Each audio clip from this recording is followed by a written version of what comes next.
The coffee pot trembled in Emma's hand as she poured the dark roast, her eyes darting to the booth near the window for the 7th time in 20 minutes. The man sitting there hadn't touched his food, hadn't looked at his phone. He just stared at her with eyes that made her skin crawl, a smile playing at the corners of his mouth that promised nothing good. "Please," she whispered, leaning close to the dark-haired man in the corner booth, the one everyone in the diner seemed to give a wide berth. "That man by the window. He's been following me for 3 days. I don't know what to do." The man she'd approached didn't look up from his newspaper immediately. When he did, Emma's breath caught. His eyes were the color of smoke before a storm, and there was something dangerous in them. Something that should have sent her running in the opposite direction. His jaw was sharp enough to cut glass, and the expensive suit he wore looked completely out of place in Ruby's 24-hour diner on the outskirts of Chicago. "Following you," he repeated, his voice low and measured, with an edge that made Emma's pulse quicken for entirely different reasons than fear. "I'm sorry to bother you, sir. I didn't know who else to tell. The police said they can't do anything unless he actually does something, and I'm afraid of what that something might be."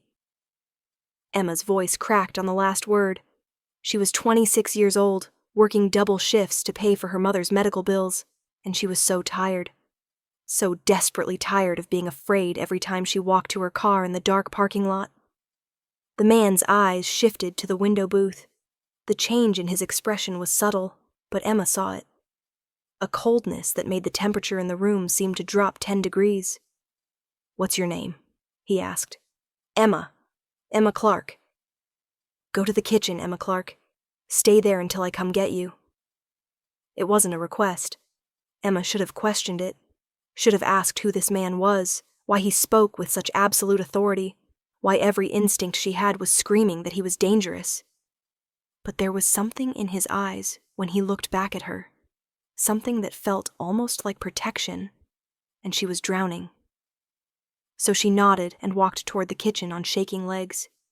She didn't see what happened next, but she heard it. The scrape of a chair. Low voices that turned sharp. Then the sound of the front door opening and closing, with enough force to rattle the pictures on the walls. When the dark-haired man appeared in the kitchen doorway 5 minutes later, her stalker was gone. "He won't bother you again," he said simply. "How can you be sure?" Emma asked, even though part of her was afraid of the answer. "Because I told him what would happen if he did." The way he said it made Emma believe him absolutely. "What time do you get off?" 2 a.m., but I can't ask you to— "You didn't ask, I'm telling you. I'll be here at 2 to make sure you get home, safely." Emma should have said no, should have thanked him politely, and kept her distance from a man who could make problems disappear with nothing but words, and a look that promised violence. But she was so tired of being afraid. "Okay," she whispered. "Thank you, Mr. Dante. Just Dante." He was there at 2 a.m., leaning against a black Mercedes that probably cost more than Emma would make in 5 years.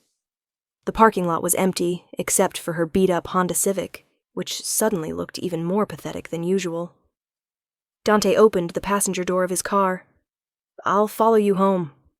"You don't have to— Emma." The way he said her name made her forget what she was going to say. "Get in your car."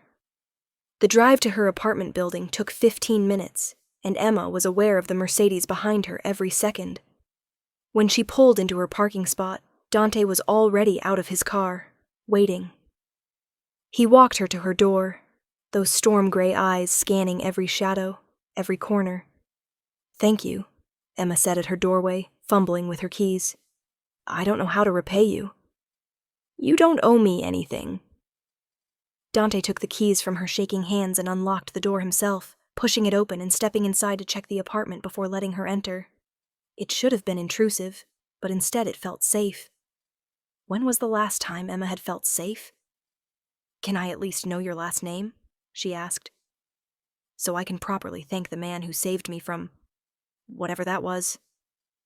Something flickered in Dante's eyes. Moretti. Dante Moretti. Emma's blood ran cold. She knew that name. Everyone in Chicago knew that name. The Moretti family controlled half the city, their influence reaching into places the law couldn't touch.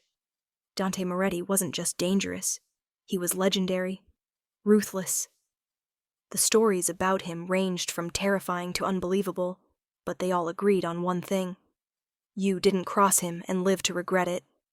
"Oh my God," she breathed. I asked a mob boss for help?" "You asked a man for help. I gave it." Dante's expression didn't change, but something in his eyes softened fractionally. "Lock your door, Emma. All 3 locks." He left, and Emma stood in her tiny apartment, heart racing, wondering what she'd just done. Wondering why the most dangerous man in Chicago had looked at her like she was something precious. She didn't see Dante for 3 days. On the 4th day, he walked into Ruby's diner at exactly 7 p.m. and sat in the same corner booth. Emma's hands shook as she poured his coffee. "Black, 2 sugars," she said, remembering from before. "You remember." He sounded pleased. Kind of hard to forget the man who... Emma trailed off, not sure how to finish that sentence. Who scared away my stalker? Who might have done something terrible in the parking lot that night? Who made me feel protected for the first time in years?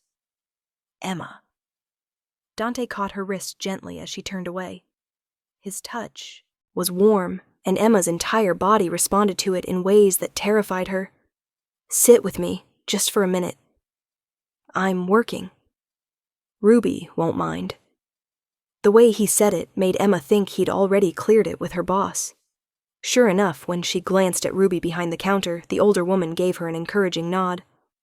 Emma slid into the booth across from Dante, hyper-aware of every eye in the diner watching them. Watching her. The poor waitress sitting with Dante Moretti like she had any right to breathe the same air as him. "Why are you here?" she asked quietly. "Because I wanted to see you." Dante said it like it was the simplest thing in the world. "Because I haven't stopped thinking about you since you whispered to me about being afraid. Because you were brave enough to ask for help when you needed it." Brave? I was desperate. Bravery and desperation often look the same. Dante's eyes held hers, and Emma felt like she was falling. "Have dinner with me tomorrow night." "I can't. I work a double shift." "Then I'll wait until your shift ends and take you to breakfast instead." "Why?" The question burst out of Emma before she could stop it. "Why me? You could have anyone. I'm nobody. I'm just a waitress trying to keep her head above water." Dante leaned forward, and suddenly the small booth felt even smaller. "You see everyone else in this diner? They look at me and see a name, a reputation. They see fear or opportunity, or a means to an end. You looked at me and saw someone who could help. Not because of what I am, but because of what you needed in that moment. Do you have any idea how rare that is?" Emma's heart hammered against her ribs. I don't belong in your world." "Good. Because I'm tired of that world." Dante's smile was small but genuine, and it transformed his entire face. "Say yes, Emma." She should have said no. Should have recognized that nothing good could come from a waitress dating a mob boss. But when Dante Moretti looked at her like she was the only person in the room, like she mattered, Emma couldn't remember why saying yes was a bad idea. "Okay," she whispered. "Breakfast, after my shift." The smile he gave her made her forget to breathe. Dante picked her up at 6 a.m. in the same Mercedes, but this time he opened the door for her, and when she slid into the leather seat that probably cost more than her monthly rent, he looked at her like she was royalty. He took her to a small Italian bakery that wasn't open to the public yet, but the owner greeted Dante like family and brought them fresh cannoli and espresso without being asked. "This place," Dante said, watching Emma bite into a cannoli with an expression that made her feel self-conscious and cherished at the same time, "belonged to my grandmother. She taught me how to make her secret recipe before she died." "It's amazing," Emma said honestly, trying not to notice the powdered sugar on her fingers, trying not to feel like a kid playing dress-up in an adult's world. "You have sugar," Dante said softly, reaching across the small table to brush his thumb across her bottom lip. The touch sent electricity through Emma's entire body. "There." They talked for 2 hours. About everything and nothing. Emma told him about her mother's illness, about the medical bills that never stopped coming, about her dreams of going back to school to become a teacher someday. Dante listened like every word mattered, his eyes never leaving her face. He told her about growing up in a family where loyalty was currency and trust was earned in blood, about the weight of expectations and legacies you didn't choose, about wanting something different but not knowing how to break free from a life that had been decided for you before you were born. "I shouldn't be telling you this," Dante said finally. "Shouldn't be dragging you into—" "Then don't drag me," Emma interrupted. "Let me walk in with my eyes open." "You don't know what you're saying." "Maybe not, but I know that for the first time in months, I don't feel afraid. I know that you look at me like I matter. And I know that sitting here with you feels more right than anything has felt in a very long time." Dante's expression shifted to something Emma couldn't quite read. "You terrify me, Emma Clark." "Good," she said with more confidence than she felt. "Fair's fair." He drove her home as the sun rose over Chicago, turning the city golden and new. At her door, Dante cupped her face in his hands, his thumbs tracing her cheekbones, with a gentleness that seemed impossible from a man capable of the things whispered about him in dark corners. "I want to see you again," he said. "Tomorrow?" "Today. Tonight. Every day." The intensity in his eyes stole Emma's breath. "But I need you to understand something. Being with me comes with complications, with dangers, with eyes always watching, and people who might try to use you to get to me. Are you trying to scare me away? I'm trying to be honest." Emma rose on her toes and pressed her lips to his, soft and quick and brave. "Tomorrow," she whispered against his mouth. "Take me somewhere that matters to you." Dante kissed her properly then, one hand sliding into her hair, the other pulling her closer, and Emma forgot that she was standing in a dingy apartment hallway. Forgot that this man was dangerous. Forgot everything except the way he held her like she was something infinitely precious. The next 3 weeks passed in a blur of stolen moments and growing attachment. Dante showed her parts of Chicago she'd never seen, took her to places that weren't on any map. A rooftop garden where his mother used to take him, a bookstore that stayed open late just for him, a church where his sister had gotten married before she moved to Italy. Emma learned that Dante Moretti, the man who made grown men tremble, liked old jazz music and read poetry when he couldn't sleep, that he visited children's hospitals anonymously and funded scholarships for kids from his old neighborhood, that he hated the violence that came with his position, but wore it like armor because weakness in his world was a death sentence. She learned that he looked at her like she was his salvation. But paradise never lasts, and Emma should have known that the moment their world felt perfect was the moment it would shatter. She was closing Ruby's Diner alone on a Wednesday night when the door opened 10 minutes after the closed sign went up. 3 men walked in, and Emma's blood ran cold. She recognized the one in the middle, Vincent Caruso. She'd heard Ruby and the other waitresses talk about him in hushed whispers. He was Dante's rival, the head of a family that had been at war with the Morettis for 2 generations. "We're closed," Emma said, her voice steadier than she felt. "We're not here for food," Vincent said, his smile all teeth and menace. "We're here about you, sweetheart, Dante Moretti's little plaything." "I don't know what you're talking about." "Please. The whole city knows he's been sniffing around some waitress. Thought I'd come see what's so special about you." Vincent walked closer, and Emma backed up until she hit the counter. "Got to say, I don't see the appeal. You're pretty enough, I suppose, but ordinary. Not the type to start a war over." "No one's starting a war." "No?" Vincent laughed. "Dante's been distracted for weeks, making mistakes. All because he's thinking with something other than his head. That makes you a weakness. And in our business, weaknesses get exploited." "What do you want?" Emma's hand inched toward the phone in her pocket. Vincent moved faster than she expected, grabbing her wrist. "I want you to deliver a message. Tell your boyfriend that the North Side is mine now. Tell him if he objects, you'll pay the price. Tell him." The door crashed open with enough force to shatter the glass. Dante stood in the doorway, and Emma had never seen him like this. The careful control he always maintained was gone, replaced by something primal and furious.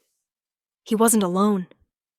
6 men flanked him, all wearing the same dangerous expression. "Get your hands off her!" Dante's voice was quiet, but it carried the weight of a death sentence. "Now!" Vincent released Emma's wrist, but didn't back away. "Moretti, we were just having a conversation." "You're breathing the same air as her. That's a problem." "She's just a girl, Dante. Not worth dying over." "Try me." Dante took a step forward, and Vincent's men reached for weapons. Dante's men did the same. Emma's diner, the place where she'd served coffee and smiled through exhaustion for 3 years, had become a powder keg seconds from exploding. "Stop!" Emma's voice cut through the tension. She stepped between Dante and Vincent, her hands raised. "Everyone just stop, please." "Emma, move!" Dante's eyes never left Vincent. "No, not until everyone puts the guns away." Emma looked at Vincent. "You want to deliver a message? You've delivered it. Now leave." "You've got guts, sweetheart. Stupid, but guts." Vincent gestured to his men. "We're done here. For now." He looked at Dante. "But this isn't over. You've made her a target. Everyone you care about is a piece on the board now. Hope she's worth it." They left, and the moment the door closed behind them, Dante had Emma in his arms, his hands running over her like he needed to confirm she was whole. "Did he hurt you? Did any of them touch you?" "I'm fine. I'm okay." Emma pulled back to look at him. "Dante, he's right. I'm a target now. Anyone who wants to hurt you can use me to—" "I know." Dante's jaw clenched. "I've been trying to find a way to keep you safe without doing this, but there's only one way to make sure they understand you're untouchable." "What do you mean?" Dante looked at her with an intensity that stole her breath. "Marry me." Emma's world tilted. "What?" "In my world, there are rules. Lines you don't cross. A man's wife is sacred, untouchable. If you're Emma Clark, the waitress I'm seeing, you're a vulnerability, a way to get to me. But if you're Emma Moretti, my wife, you're protected by every code and tradition that keeps our world from descending into complete chaos. You can't be serious." "I've never been more serious about anything in my life." Dante cupped her face in his hands.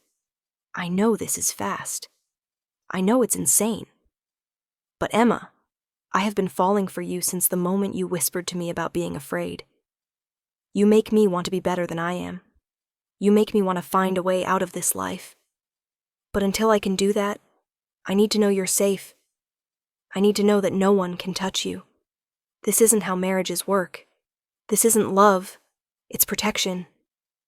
Isn't it both?" Dante's eyes searched hers. "Look me in the eye and tell me you don't feel this thing between us. Tell me you don't want this. Want me as much as I want you."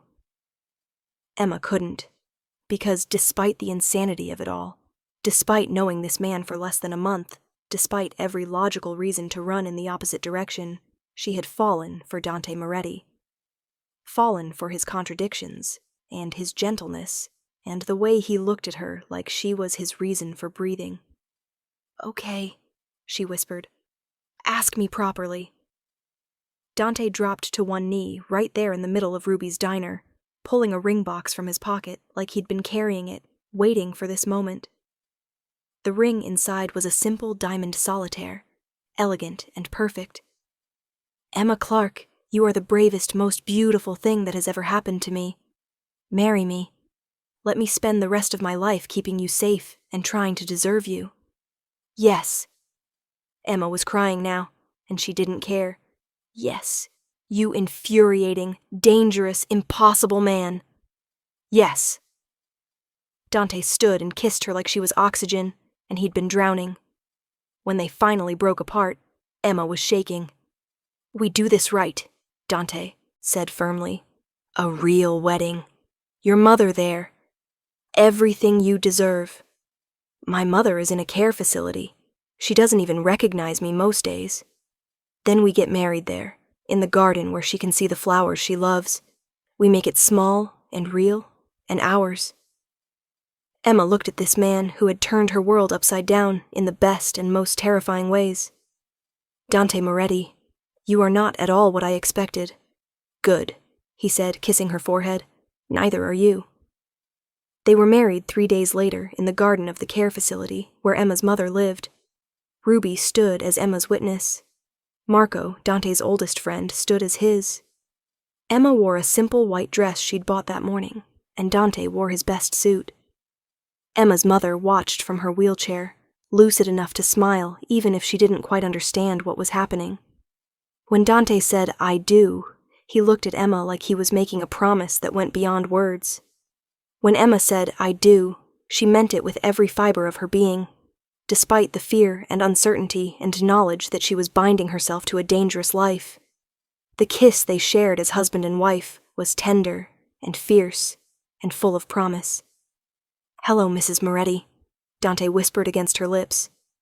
"Hello, husband," Emma whispered back. The first 2 months of marriage were both easier and harder than Emma expected. Dante moved her into his penthouse apartment, a place so far removed from her tiny studio that it felt like a different planet. He was gentle with her, patient as she adjusted to a life of security guards and drivers, and knowing that people were always watching. He was also insatiable in his need to be near her. If Emma was in the kitchen, Dante found reasons to be there too. If she was reading, he'd sit beside her, content just to be in her presence. He touched her constantly, a hand on the small of her back, fingers threaded through hers, kisses pressed to her temple for no reason except that he could. "I don't think I'll ever get used to this," Emma said one night, standing on their balcony overlooking Chicago. "Used to what?" Dante wrapped his arms around her from behind, pulling her against his chest. "Being this happy, feeling this safe, having you look at me the way you do. Like you're everything?" Dante pressed a kiss to her neck. "Better get used to it, Mrs. Moretti. I'm not stopping." But safety in Dante's world was fragile, and the illusion shattered on a cold November evening. Emma was leaving the small art studio where she'd started taking classes, something Dante had encouraged, insisted on even, wanting her to have her own life beyond being his wife. She was smiling, thinking about surprising Dante with the painting she was working on, when a car pulled up beside her. Vincent Caruso sat in the back seat, window rolled down. "Hello, Emma. Congratulations on the wedding. Shame I wasn't invited." Emma's blood turned to ice. "What do you want?" "To have a conversation. Get in." "No," Vincent sighed. "I have 3 guns pointed at you right now from different directions. You can get in the car willingly, or we can make a scene. Either way, we're having this conversation." Emma got in the car. They drove to an abandoned warehouse, the kind of place where bad things happened in movies. Emma's phone buzzed constantly. Dante, probably frantic when her security detail reported she'd vanished. Vincent's men had taken her phone before she could answer. "You love him," Vincent said conversationally as they sat across from each other in a dusty office. "I can see it on your face. You actually love that murderous bastard." "He's my husband." "Yes, which makes this so much more interesting." Vincent leaned forward. "Here's the thing, Emma. Dante and we've been playing this game for years. Territory, money, power. It's all just pieces on a board. But you changed the game. He actually cares about you, which means I finally have leverage. If you hurt me, he'll kill you." "Oh, I know. That's not the play." Vincent smiled. "The play is this. I let you go. You go home to your husband, and you tell him that his wife's safety is now contingent on him ceding the North Side operations to me. Not because I can't take it by force, but because this way, no one has to die, including you." "I won't do that." "You will, because the alternative is a war that will paint this city red. And that blood will be on your hands, Emma Moretti. Every person who dies, every widow, every orphaned child. That's on you if you don't convince Dante to walk away." He won't do it. He can't show that kind of weakness. Then I guess we'll see just how much you're really worth to him. They released Emma 3 blocks from the penthouse. She was unharmed but shaking, Vincent's words echoing in her head. When she walked through the door, Dante was there in seconds, pulling her into his arms with a desperation that spoke of fear he'd never admit to. "I'm okay," Emma said against his chest. "I'm okay." "Who took you? Where did they take you? Emma, I swear to God." "Vincent Caruso." Emma pulled back to look at her husband. "He wants you to give him the north side." Dante's expression went absolutely cold. "No."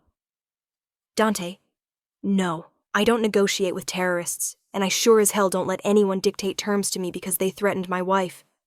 He said there would be war, that people would die. People die in war. That's the nature of it." Dante's jaw clenched. "But I will not set a precedent that threatening you is an effective strategy. If I give in now, every enemy I have will know that you're my weakness. That taking you is the way to control me. I can't allow that." "So what? We just wait for them to try again? Wait for this to escalate until someone actually does hurt me?" "No." Dante's eyes were steel. "We end this. Once and for all." The next 48 hours were a blur of preparation and planning. Dante barely slept, barely ate, coordinating with his men for what Emma understood was about to be a decisive confrontation. She wanted to argue, wanted to find another way, but she also understood that in Dante's world, weakness was death. If he backed down now, they'd both be targets forever.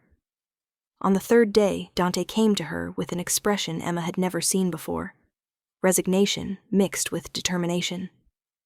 "I need you to do something for me," he said. "Anything. I need you to leave the city. Just for a few days. Marco will take you somewhere safe, somewhere Vincent can't find you." "No." Emma's response was immediate. "I'm not leaving you." "Emma." "No, Dante. I married you. That means I'm in this, all of it. I don't run when things get dangerous. You could die. So could you." Emma took his face in her hands, forcing him to look at her.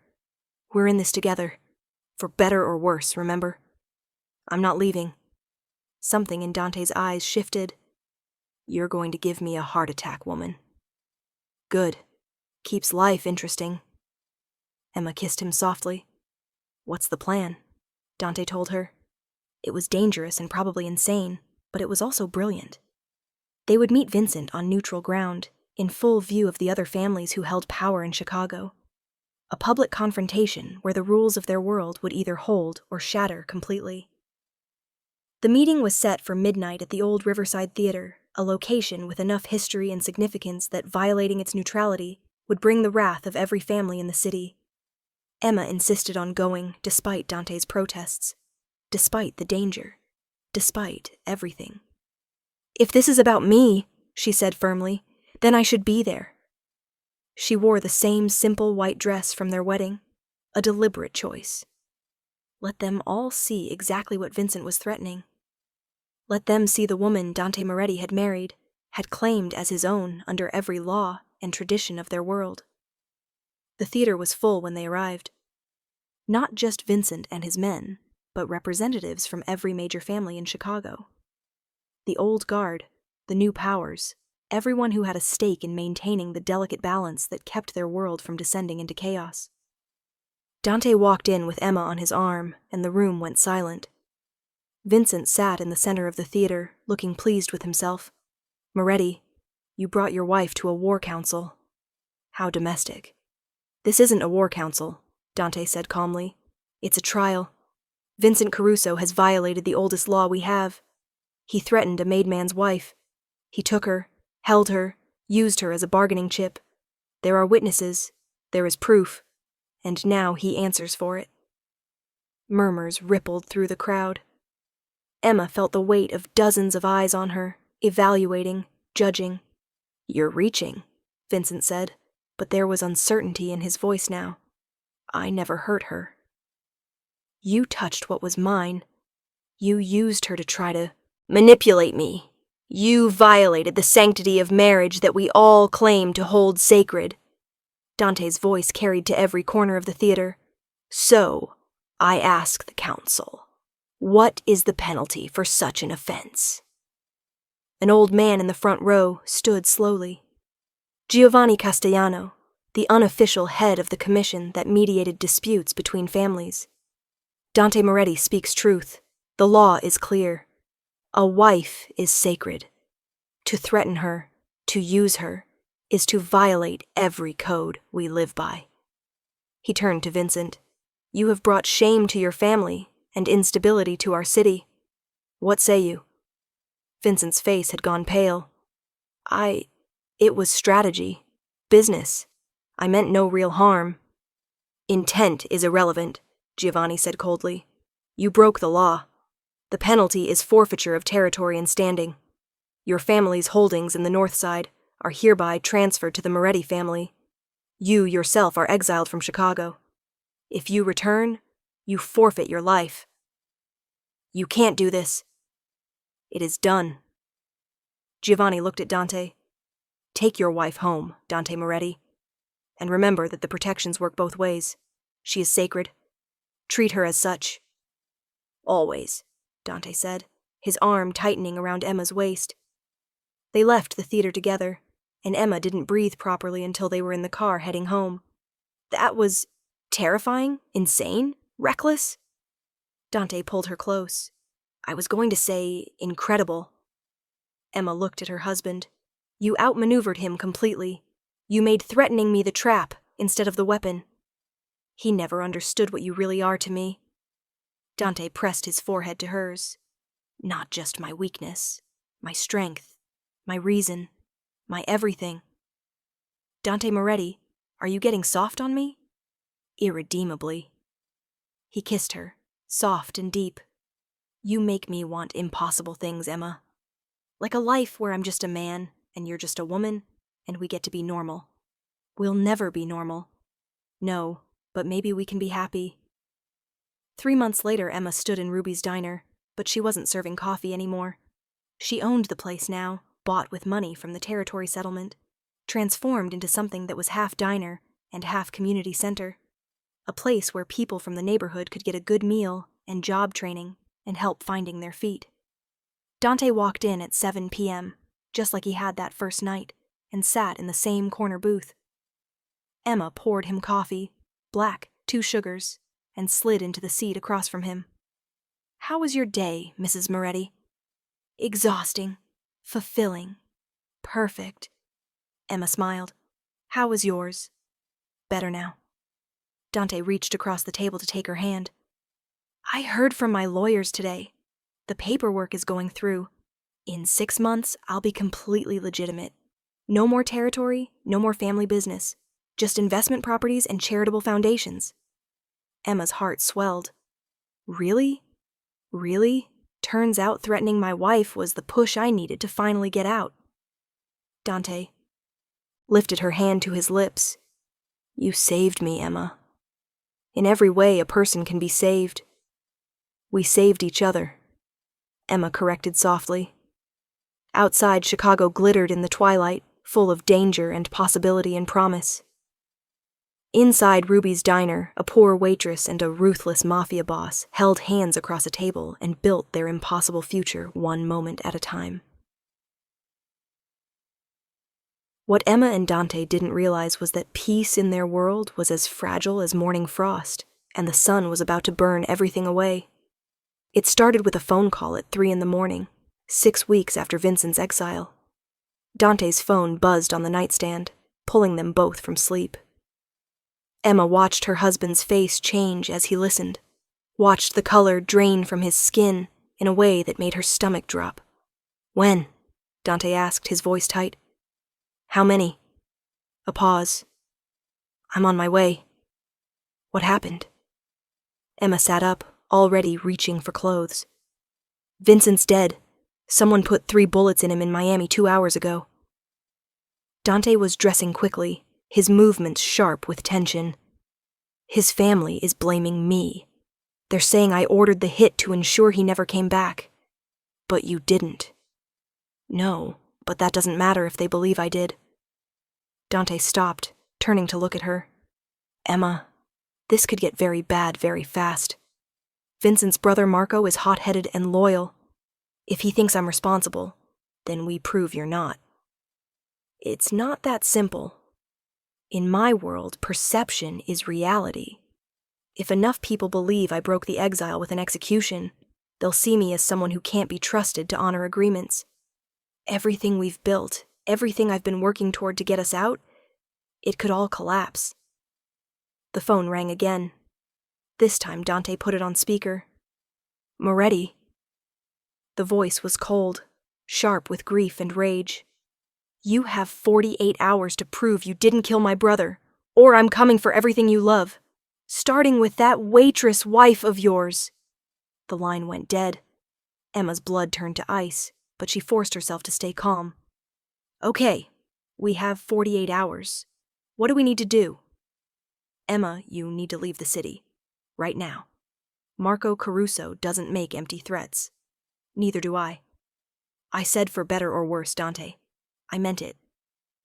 Emma grabbed her husband's face, making him look at her. We figure this out together.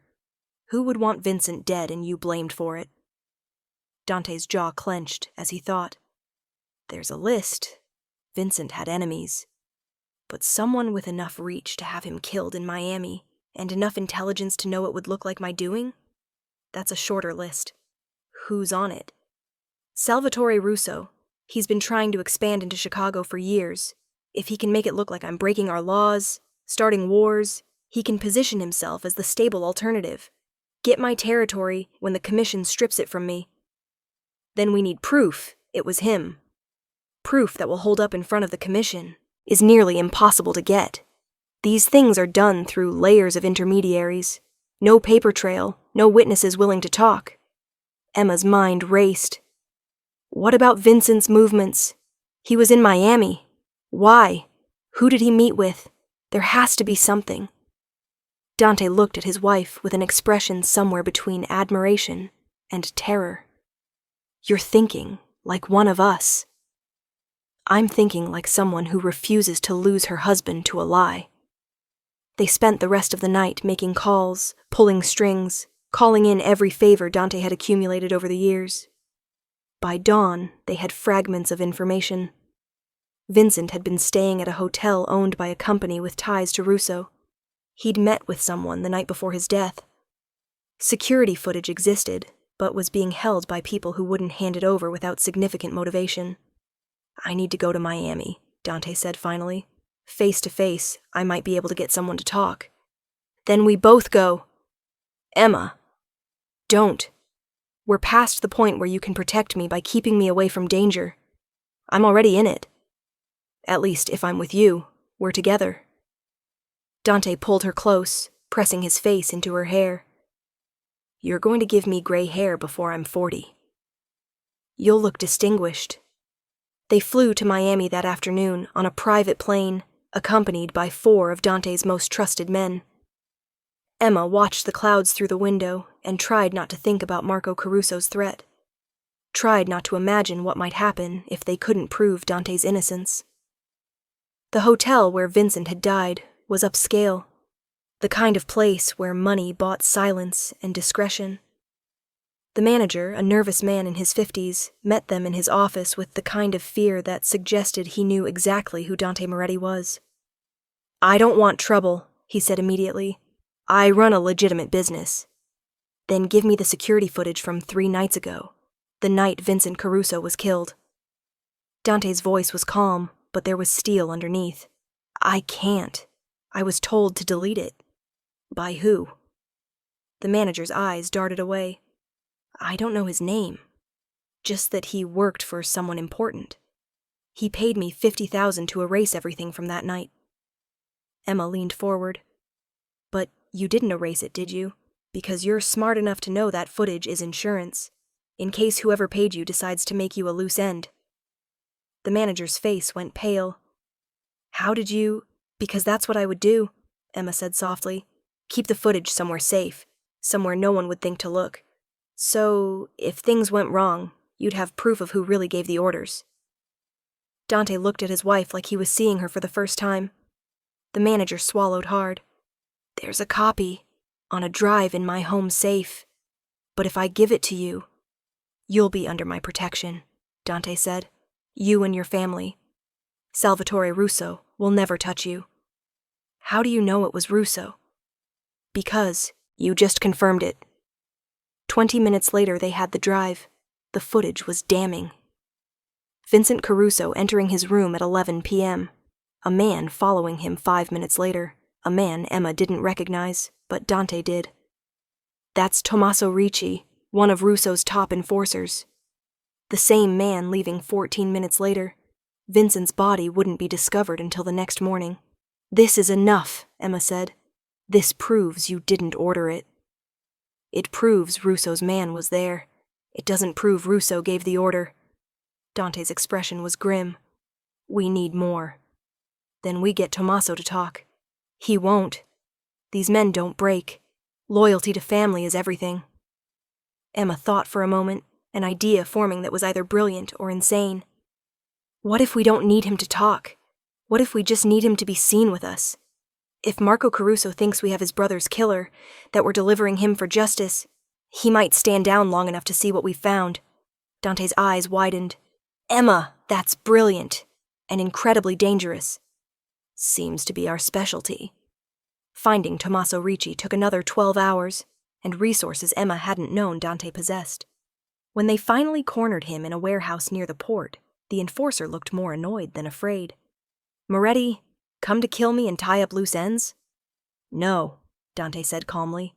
Come to give you a choice. You can keep your loyalty to Russo and die here, your body ending up in the ocean, and your family never knowing what happened. Or you can come with me back to Chicago, tell Marco Caruso exactly who ordered his brother's death, and live to see tomorrow. Why would I do that? Because Russo is going to kill you anyway. You're a witness, a liability. The moment he doesn't need you anymore, you're dead.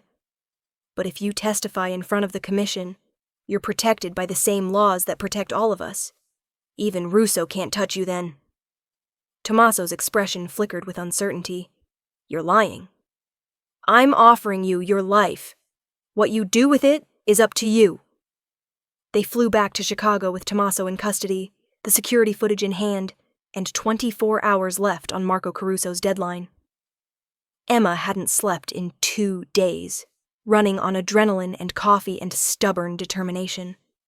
Dante kept looking at her like he couldn't quite believe she was real. The meeting with Marco Caruso took place in the back room of an Italian restaurant that had been neutral ground for 3 generations. Marco was younger than Emma expected, maybe 35, with his dead brother's eyes and a grief so raw it was dangerous.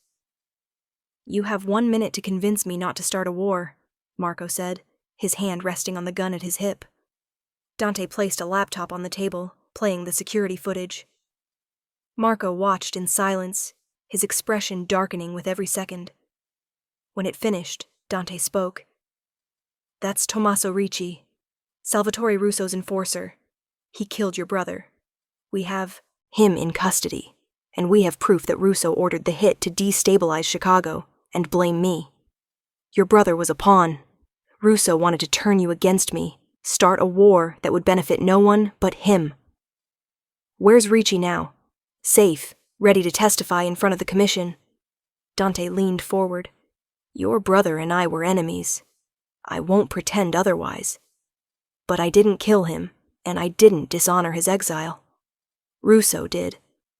The question is whether you want revenge on the right person, or whether you want to play into his hands exactly like he planned. Marco's jaw clenched. If you're lying, I'm not. And you know it. Because if I'd wanted your brother dead, I would have done it cleanly, in a way that couldn't be traced back to me. This was sloppy on purpose. Russo wanted you to know, wanted you to be angry enough to act without thinking. The silence stretched out, tension so thick Emma could barely breathe. Finally, Marco spoke. I want to talk to Ricci. Alone. No, Emma said, surprising everyone, including herself. Not alone.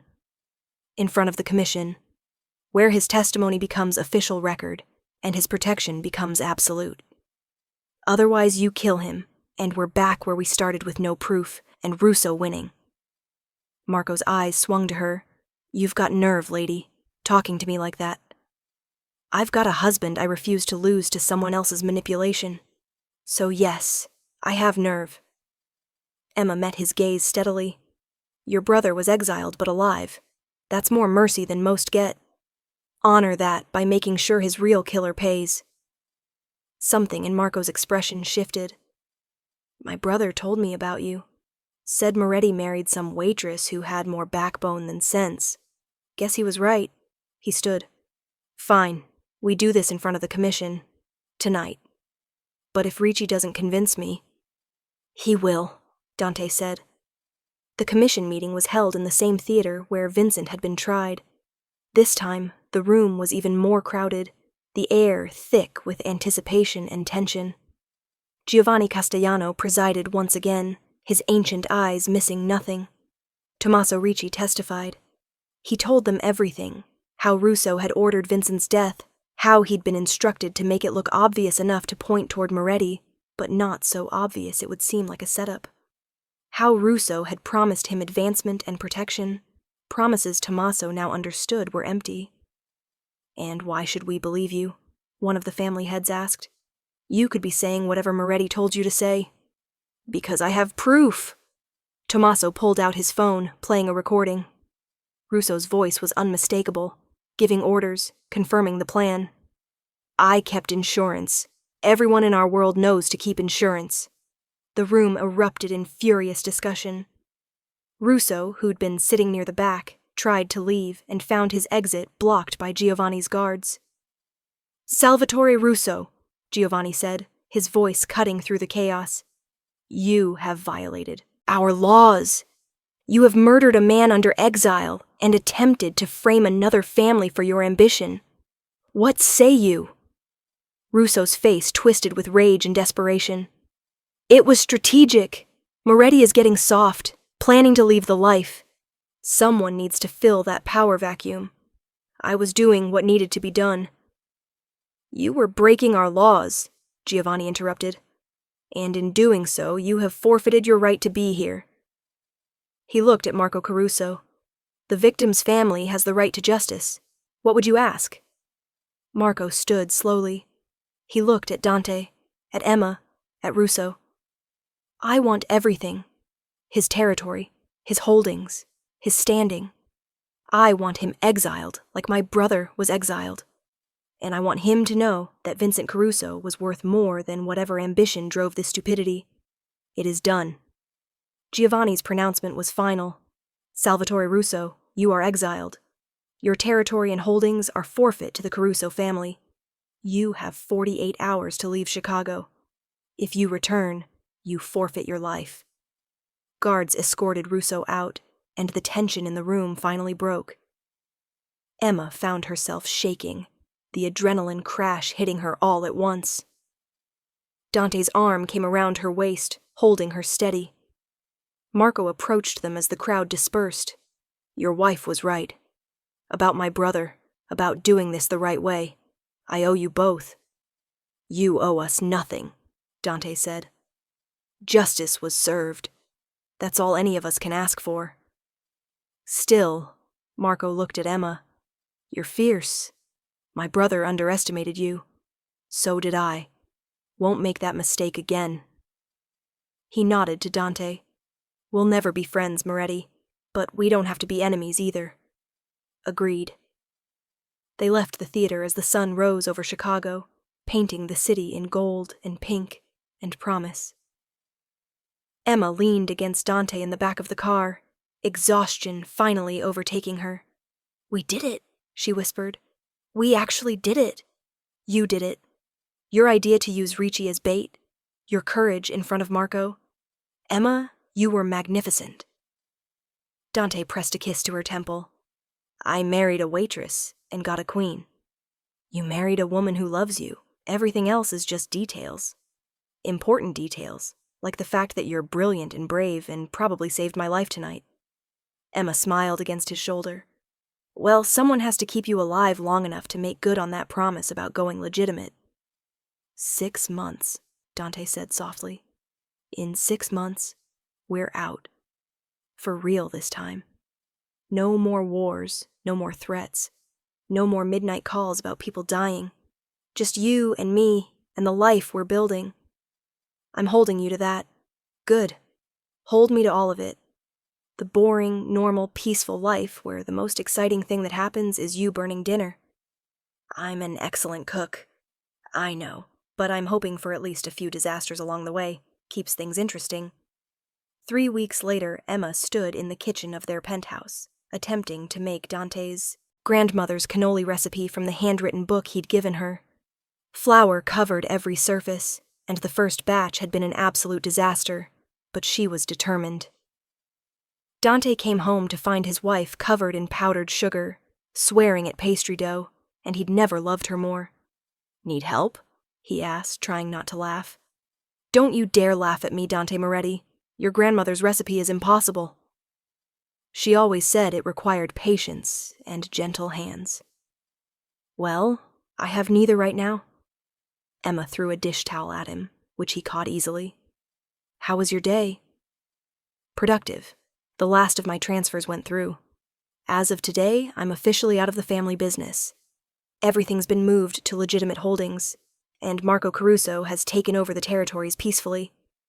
Dante moved behind Emma, wrapping his arms around her waist and resting his chin on her shoulder. We're free, Emma. Actually, truly free. Emma turned in his arms, flour and sugar forgotten. Really? Really, it's just us now. Just a man and his wife and whatever future we want to build. Emma kissed him, soft and deep and full of promises they could finally keep. I love you, Dante Moretti, my dangerous, impossible, reformed mob boss. I love you, Emma Moretti, my brave, stubborn, absolutely perfect wife. He pulled back slightly, a smile playing at his lips. Though I have to say, you're more dangerous than I ever was.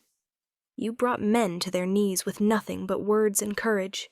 Someone had to save your stubborn behind. And thank God it was you. They stood in their kitchen, covered in flour and sugar, and holding each other like they might never let go. Two people who had found each other in the most unlikely circumstances and built something real from the chaos. Outside, Chicago hummed with life and possibility. Inside, Emma and Dante Moretti were finally, truly home.